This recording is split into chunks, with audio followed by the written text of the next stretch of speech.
Então, como sempre, tentando ser breve, tentando ser útil, tentando ser prático, tentando ser inteligente. Então, a questão é a seguinte, tal como o professor Olavo vem explicando há pelo menos uns 20 anos, por meio de artigos e estudos, a gente tem que se perguntar por que, por exemplo, os processos penais, vamos dizer assim, sobre o deputado Jair Bolsonaro são tão céleres e as acusações e processos penais que pesam sobre, por exemplo, o ex-presidente Lula são tão lentos, né? Então é claro, como o próprio professor Olavo explica, e entre outros estudiosos, você pega ali o César Augusto Avelar Coutinho, tem Heitor de Paula, Percival Pugina, entre outros grandes também estudiosos internacionais, né?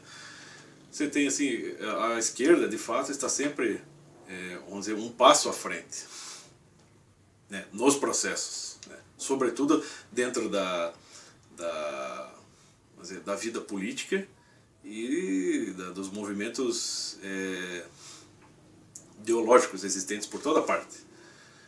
Então, seja na prosperidade, seja na diversidade, né, o movimento comunista ele está sempre achando um meio, vamos dizer, de se engajar, de se infiltrar por toda parte, em todo lugar. Né? E o que é incrível é que como essa gente não... Um comunista, um caráter comunista mesmo, autêntico, ele não tem nenhum pudor, ele não tem vergonha. A gente percebe isso, por exemplo, no Lindenberg Farias. Tem aquele vídeo em que ele está fazendo lá, fazendo seus discursinhos esquerdistas, né, acho que em praça pública, no meio de uma feira lá, ninguém está dando bola, mas ele continua, entendeu? Por exemplo, como eu sempre gosto de usar ilustrar, né, explicações desse tipo com trechos dos Demônios do Dostoiévski, que é um dos livros mais importantes aí, né, dentro da literatura universal. Você tem lá os dois personagens, os dois líderes comunistas, né, esquerdistas ali, que estão entre os personagens principais do livro. E eles explicam, eles não têm pudor, eles não têm vergonha, eles não têm escrúpulo. Toda oportunidade que favoreça o movimento, eles vão cooptar para si. O Verkovensky faz isso, né? Então eles estão dispostos a tudo.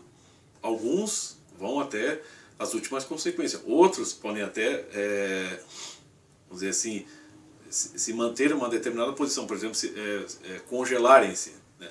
Petrificarem a sua posição num determinado papel e se manterem ali, não ir adiante.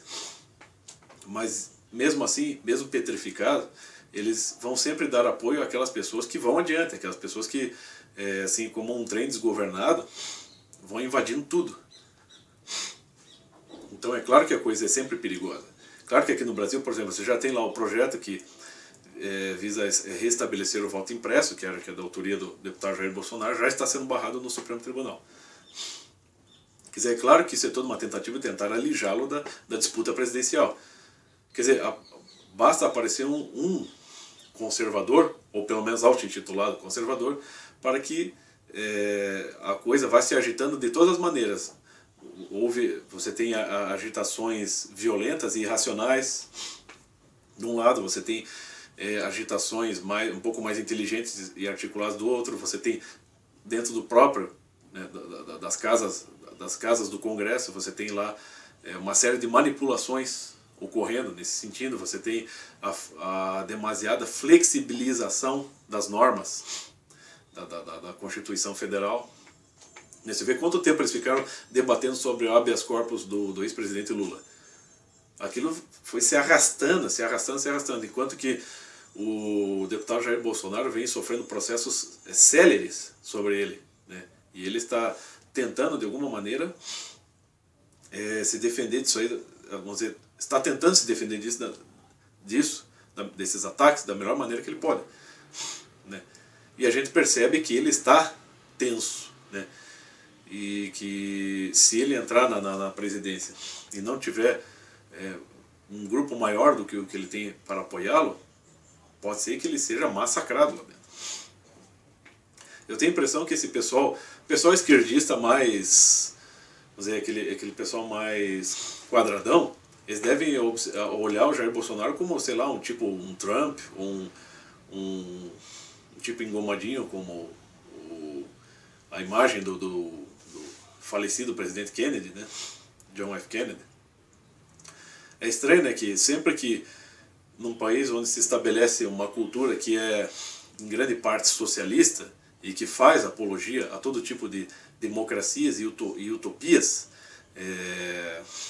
vamos dizer assim, defendidas por grupos esquerdistas, a cultura do país acaba se agregando mais à imagem de um tipo como Lula, né, que é o tipo supostamente popular, pai dos pobres, o cara que saiu do zero, saiu do nada, saiu da miséria e se tornou um líder da população e que, por conseguinte, por ter saído da miséria, ele vai representar então a verdadeira parcela da população, que na sua maior parte é feita de operários, de trabalhadores, de pessoas de condição humilde, né, e ele vai, vamos dizer, estabelecer uma ditadura contra, né, uma ditadura sobre todos os sujeitos oligárquicos, né, os capitalistas, enfim, todas as pessoas que constituiriam a camada burguesa, a classe burguesa do Brasil, que seria a minoria.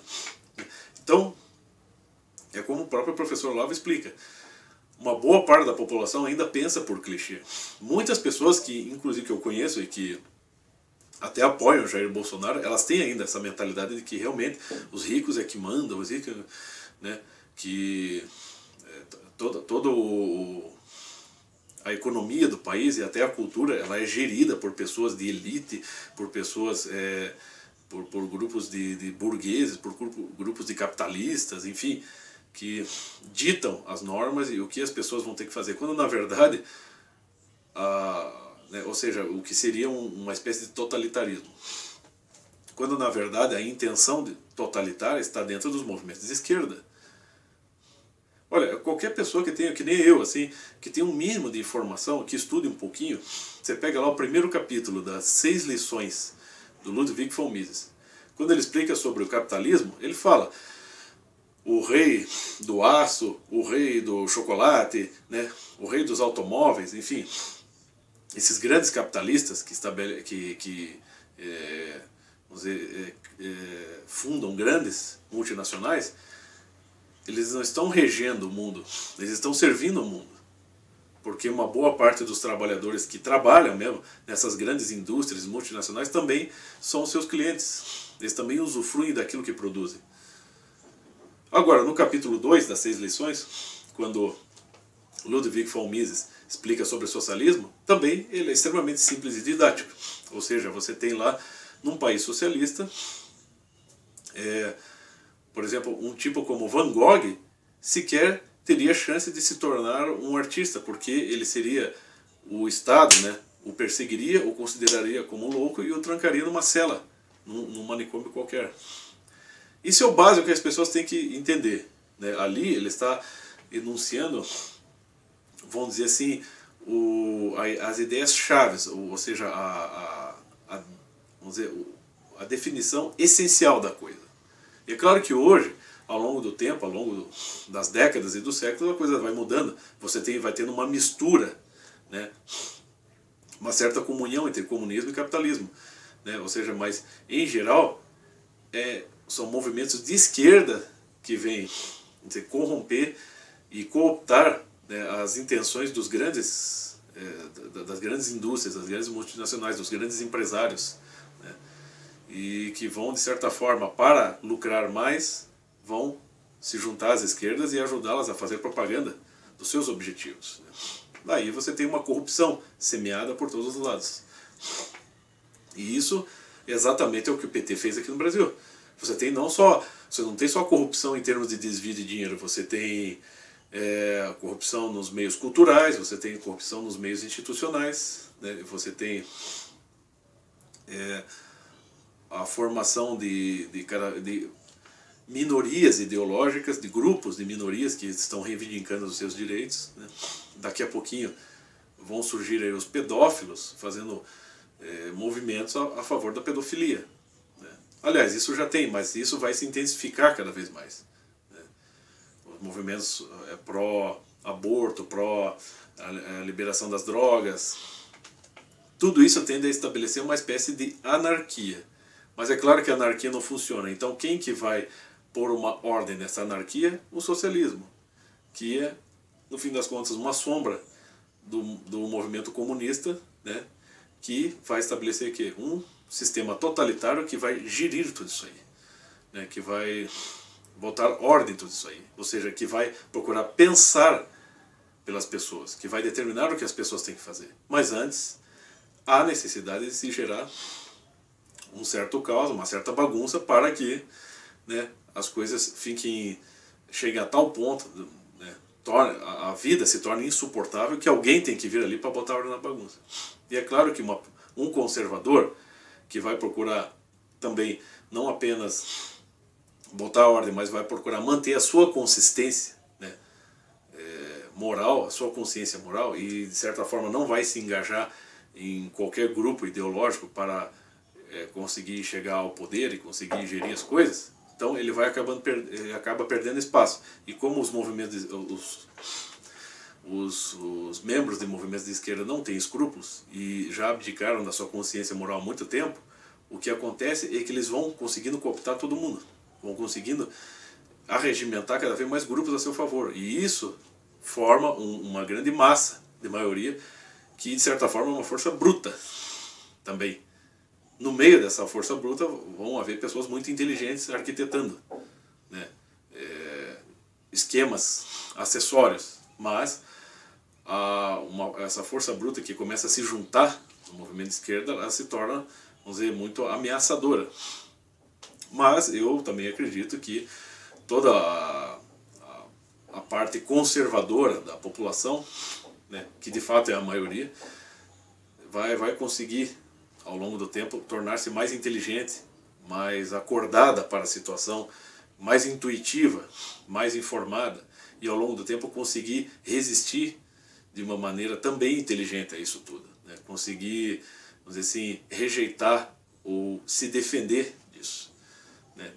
Para que, de certa forma, o movimento esquerdista se enfraqueça, né? Não que ele perca muitos membros, né, nos seus exércitos, mas que ele, de certa forma, comece a perder o efeito. Mas que ele não vai deixar de existir, ele não vai, né?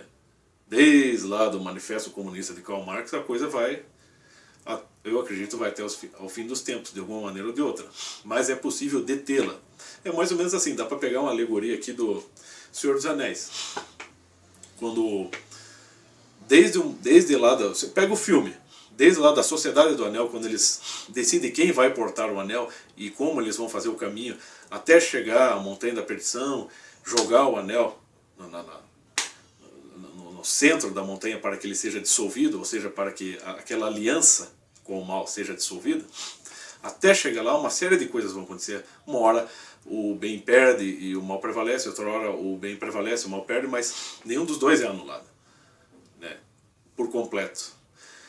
Quando eles chegam até a Montanha da Perdição, o Frodo, basicamente, ele desiste, ele se perde. Aquilo já contaminou muito ele. Ele acaba se tornando também como o Gollum, né?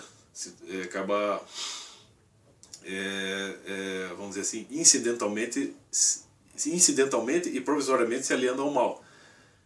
E acaba lutando com o Gollum, né, que é o personagem que nunca largou o anel. E o que acontece? Acontece que o Gollum cai no meio daquele fogo, junto com o anel, e é dissolvido. Então, se quebra aquela aliança com o mal, né? E a montanha vem abaixo. Mas se quebra a aliança, mas não se anula o mal, né? O mal vai continuar. Uma hora, em algum momento ou outro, ele vai ressurgir, né? Como já estava ressurgindo naquele momento, desde o início do filme. Tem um ciclo, né? Então sempre, de alguma maneira, em toda a história da humanidade, sempre haverão esse ciclo, assim, vai haver uma ascensão, uma queda, e vai haver uma série de processos, né, extremamente dinâmicos, complexos e dolorosos, né, porque a humanidade sempre passa. E aqui no Brasil não vai ser diferente, só que as pessoas têm que estar acordadas, porque tudo isso envolve. Eu sei que eu devo estar fazendo uma síntese confusa aqui, mas é mais ou menos assim que se procede, e as pessoas têm que se informar, elas têm que, né, tornar-se mais inteligentes, né, buscar introjetar mais esquemas, buscar se interessar por compreender as coisas, né? Seja de que maneira for. Sempre há meios de se compreender a situação e de se tentar, compreendê-la e depois tentar achar um meio de se defender dela, porque em geral a situação no mundo ela é muito mais hostil, ela é muito mais negativa do que positiva, né? E a nossa aprovação é essa, né? Nós sermos capazes de fazermos o bem mesmo estando rodeados do mal. Era mais ou menos isso.